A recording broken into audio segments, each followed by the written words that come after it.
Atresia refers to this obstruction, or maybe even an absence of a lumen or a passageway.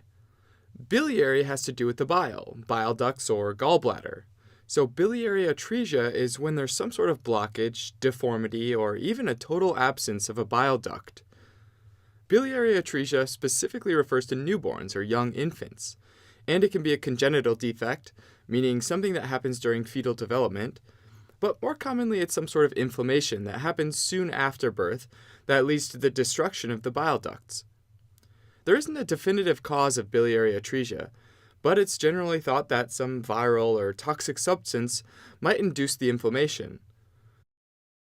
Some genetic mutations have also been suggested, like a mutation in the CFC1 gene, which is involved in the development of the left-right embryonic axis.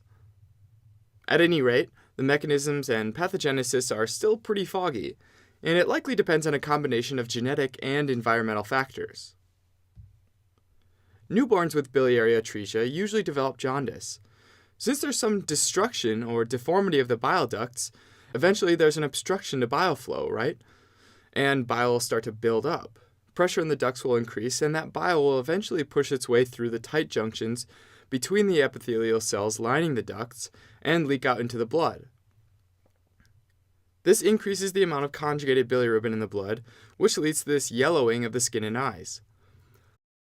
Although not the most common cause of neonatal jaundice overall, it is the most common cause of neonatal jaundice that's surgically treatable, and early recognition of the disease improves the effectiveness of the surgery.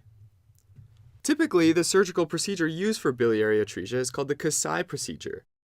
And basically what's done is the damaged bile ducts outside the liver are first removed, and then the small intestine is cut and one end is directly reattached to the liver where bile comes out, also where the bile ducts used to be.